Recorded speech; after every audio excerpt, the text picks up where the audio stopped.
Welcome back to the AI Ripple Effect podcast, everybody. And today we're lucky enough to be joined by Kevin Coomes, who is the Exec VP of Sales at Chain. Welcome to the podcast, Kevin. Thanks for having me, Adrian. Appreciate you reaching out and having me on. It's great to have you here. So why don't we start by you giving us a little bit about your background and what Chain delivers for your customers and what kind of typical customers you serve? Yeah, so the AI background, I actually got into the AI side about 5 years ago now, or close to it, 4 or 5 years ago. Prior to that, I've been on the tech side of the logistics and freight industry, specifically in the US domestic space with trucking for about 9 years, 10 years. Been in supply chain itself for 15 years. Actually got my start in China when I was living over there for a couple of years and learned a lot about the international freight side, container movement and air movement. So I've been kind of all over the industry, consulting, was actually in the day-to-day freight world for a couple of years in the domestic side, and then now in the tech side for the last 9 or 10, as I said. With Chain, it's kind of interesting. So I actually was at a previous company called GreenScreens AI, which recently sold. That was very focused on data analytics, pricing analytics, if you think about the stock market and quant traders and pricing directionality and all that. We were working on that with trucking in the United States. So specifically, and Canada, that to be fair. So specifically around like dynamic pricing, right? What is the actual truckload right now, the rate from Chicago to Kansas City or Chicago to Dallas or LA to Phoenix or something. So that was what we were focused on with GreenScreens. And then I came over to Chain a few months back, kind of shifting gears. We're more focused on the agentic AI side. So what we're actually doing is we're using language models. We have a platform that centralizes all the communication with the carriers, with the dispatchers, what have you. And then we build a workflow engine. We internalize the SOPs of specifically today, the brokerages, freight brokerages, and third-party logistics companies that we work with here. Yeah. Internalize our SOPs around specifically the visibility process, getting updated ETAs, check calls, that sort of thing. There's still very much a manual touch to all of that. And then we automate that. So instead of the rep having to go monitor 1,000 shipments, check for exceptions, service failures, problems, and then also go out and run the SOPs and reach out to the carrier, the driver, the dispatcher, it just does it for them, grabs the data and then puts it back in their TMS. Sounds awesome. So yeah. Yep. So kind of the main focus there with Chain today. Okay, and your customers are typically those who are needing to have better visibility on their shipments. Is that the kind of focus area? Yeah. Visibility has been a hot topic, I think, in the US for a long time, specifically with the trucking world. And actually now it's becoming more of a global issue, right? With everything going on in the world and container problems and on all the different geopolitical issues and regional issues. But specifically in the US, I mean, we've had our own little bubble of like fraud and problems for a very long time. And so visibility has been a hot topic for really probably the last 10 years. And specifically, first, it was not AI or automation driven. It was more so like, how do we track the truck better so that we're getting updates, geofences. But the switch, I think, and the problem that we still have today that we're trying to address at Chain is there's still a lot of manual touch. You can track a truck 1,000 times from point A to point B, but you're still not getting all the data you need. You're still going to need updated information, right? The shipper is going to require specific, ETAs 2 hours outside of pickup. Right. And that you can't just get that from an ELD, right? Or a tracking app. And so it's specifically with trucking and trucking route miles and that sort of stuff, it's different. And so we have to kind of fill those gaps. And that's kind of what we're focused on. I always say there's probably like 5 to 10 touches on every load that are still very manual. It's an email to the dispatcher, a text to the driver, or a call. And then they got to get the data and put it back in the TMS and then update the shipper. We're kind of trying to eliminate those manual touches and make the customer more efficient in that way, save them time and hours during the day doing that. Amazing. Sounds really intuitive.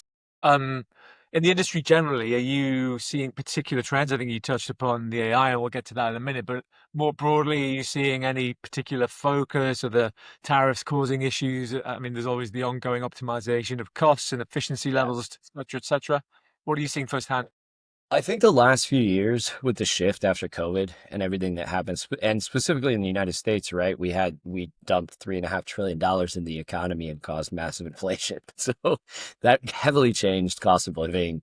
Cost of living has already been going up all over the place. So I think that has been a major focus, both of the companies that like we serve, the brokerages, the 3PLs, the carriers, even the shippers, is cost efficiency, but also the focus of the tech companies and like how do we address those things to provide value, but then add cost efficiency in there at the same time. And so that I think has been such a major shift. It was a ripple effect. That was no pun intended, Thanks. but it was a ripple effect of the COVID, and everything post pandemic and the inflationary environment and all that. And we still haven't come out of that. And the freight environment in the U.S., specifically the domestic trucking, has still been very depressed. I think we've been in like a freight recession, quote unquote, for 2.5, 3 years, where trucking rates have just been so low.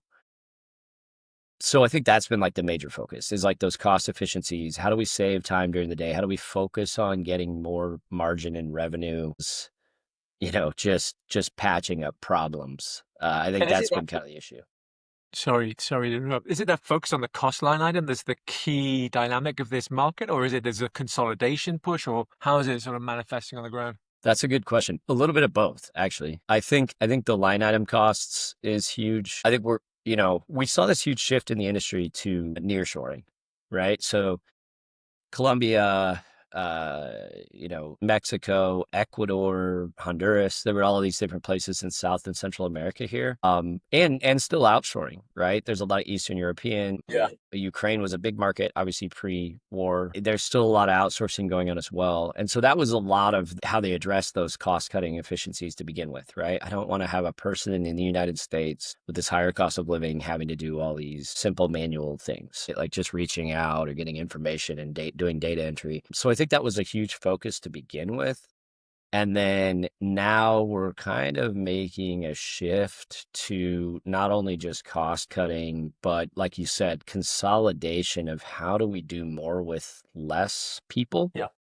right? Like I don't want to have to hire 10 people in Colombia. I'd rather just find efficiencies using automation. And obviously the AI thing has helped us tremendously. But I think that's become more of the shift, is like how do we do more with less, specifically because margin compression is so bad in the trucking market.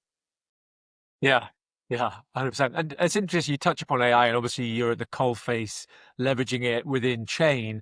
But what's your take on AI in the logistics space? Do you think it's supportive or disruptive to, say, I don't know, market constraints on the labor side of things? Be interesting to hear your point.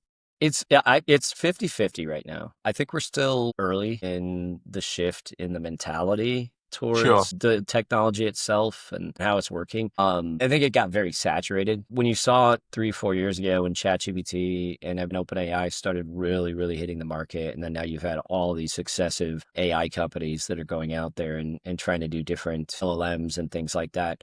I think that really shifted consumer sentiment towards it in terms of like, okay, what is this? Now we're hearing about it in the news, right? Which is how everything works in the world. And then it Yeah, shifts into the business world. yeah. And so I think there was a lot of saturation. There's a lot of saturation right now of you No. hear everybody talking, oh, we've got AI, we've got AI, we're a new AI company. But I think what's starting to happen is we're starting to separate what's real and what's fake. I think there's becoming a better understanding. There's more acumen amongst the companies and the customers that we're working with in terms of what to look for, what to ask to ensure that this is legitimate and it's actually going to give us ROI. The And so I market's think there's a maturing. shift. Yeah, it's maturing. It's a good way to put it. Got it. Really interesting. And regarding chain and your journey to where you are and how you're focusing on, or how you focused on growing, what are the key milestones that you'd like to share on that journey for the audience? Yeah, I think there's a couple ways to look at it. I think there's like the production side of it and like how we're shifting our company, right? And the direction that we're headed. And then obviously there's the growth element of it. Maine is very unique versus many of these AI players that are out there today, in that Chain wasn't an AI company necessarily when it started. Yeah, so Param and Annalise that built the company and they're a husband and wife, co-founders, and they actually built the technology. They taught themselves to code and built the tech. They actually built it originally as a more of like just more of like an RPA automation workflow platform. How do we connect to the TMS, get the data, and then build all the stuff in and then alert the users so they don't have to sit there and monitor everything all day. And then about 2 years ago, with the AI boom and everything, they introduced the automation, the AI component to it, and they bootstrapped the whole company.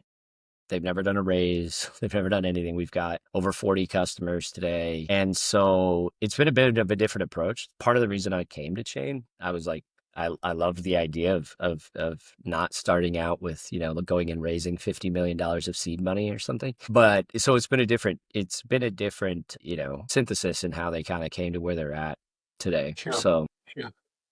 Wow.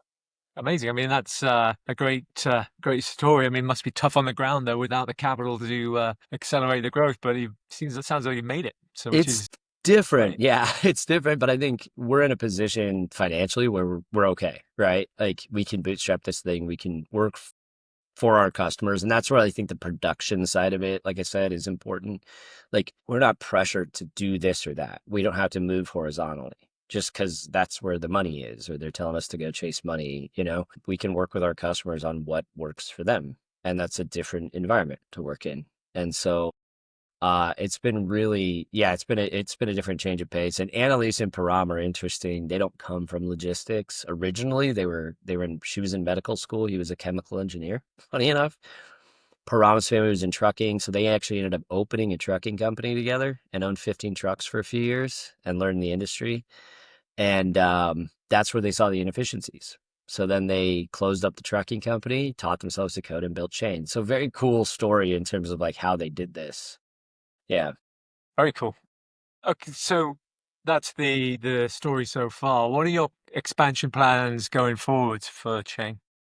Yeah, I think part of the reason for me coming on at Chain was that exactly, right? So with GreenScreens, I joined GreenScreens when it first started about a little over 3 years ago. Well, they were around before that, but it was more of a post-launch kind of era. So it wasn't really out doing sales and marketing and all that.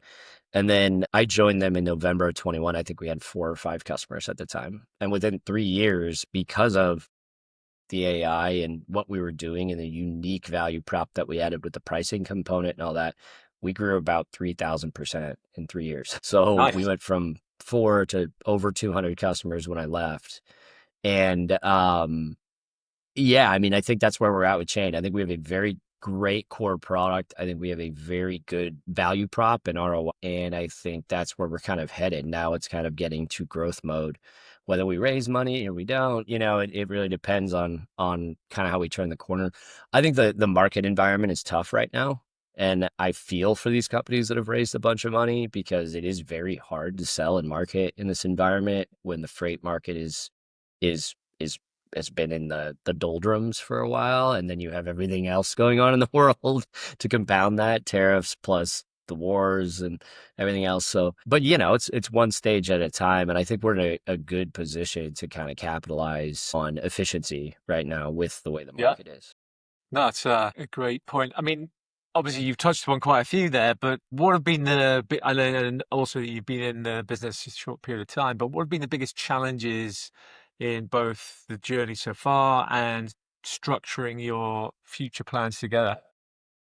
Yeah, without giving away any of my sales secret sauce. But I think the hardest thing in any tech environment and AI environment right now, again, because of the massive investments from venture capital and everything else into this space, it's differentiation, right? It's finding your unique value proposition, your lane, your message, and then getting that out there so that when people see your brand, they see your company, they associate it with X, Y, and Z instead of, oh, it's just another AI company trying to sell me something, automation, right? And so I think that's one of the difficult things right now. And it's even more difficult, right? When, like I said, there's tight budgets. People are, very concerned about economics and just global issues affecting their businesses. And so I think when you combine those two things, saturated market and tight budgets, it's like you really, really have to you really have to differentiate and you really have to be unique and set yourself apart to customers so that they see it and there's the light bulb and they go, oh, you know what? This is going to help me today, right now,